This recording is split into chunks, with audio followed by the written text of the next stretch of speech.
Wrap me in a bolt of lightning, send me on my way still smiling.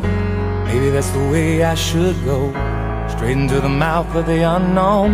I left the spare key on the table, I never really thought I'd be able to say I merely visit on the weekends. I lost my whole life and a different. I've said it so many times. Well, he's an All-Pro, a Super Bowl champion, a four-sports stud for the Dover Eagles, and oddly enough, the only Shippensburg Raider that's more accomplished than John Kuhn is best-selling author Dean Koontz. John, thanks for joining NFL Now. How are you? Man, I'm great to be here. You really went back in the profile, digging the Dover Eagles stuff up. I did. It blew me away as I was like, you know what? I think he might be the greatest Shippensburg Raider ever. And then all of a sudden, Dean Koontz pops up, and I was like, how about that? We'll get to Dover, by the way, a little bit later. But that's actually where they got that's where they got the chant from. They had originally started with Koontz, and then it just transferred over to me. They would cheer him at his book signings when he would return. You won the Super Bowl with the Packers as a 6 seed. Now we still have 2 6 seeds alive in the divisional round. How hard, if it is hard, is that path to glory for the Vikings or Titans?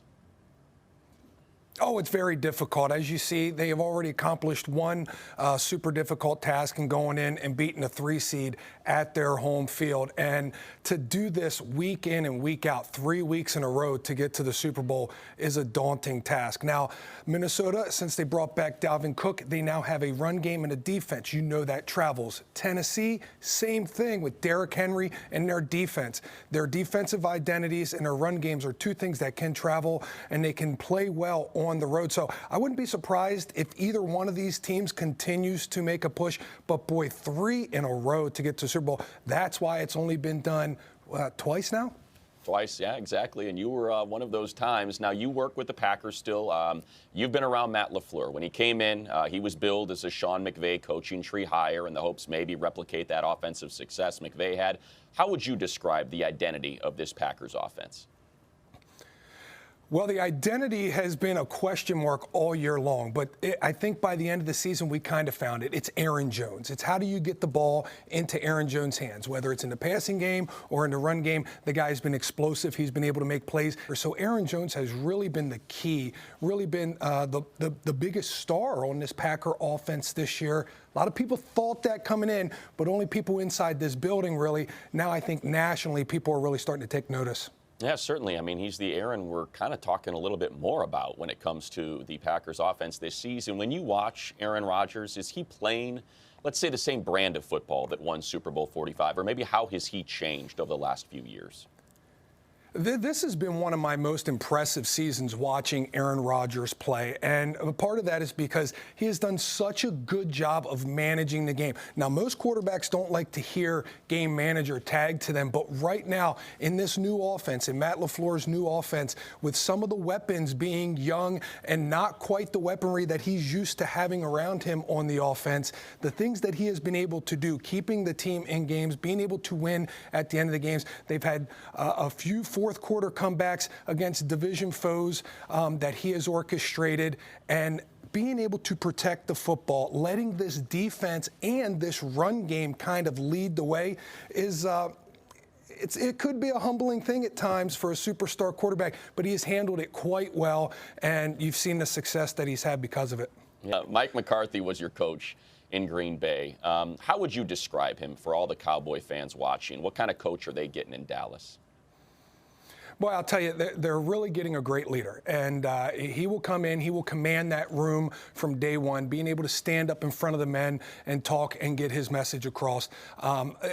Instant credibility. He's validated. He's 48 wins over 500 in his career, a 10-8 playoff record, 4 NFC championship appearances, a Super Bowl victory. You know his credibility there. And then a guy who's not afraid of the bright lights of the Dallas Cowboy job.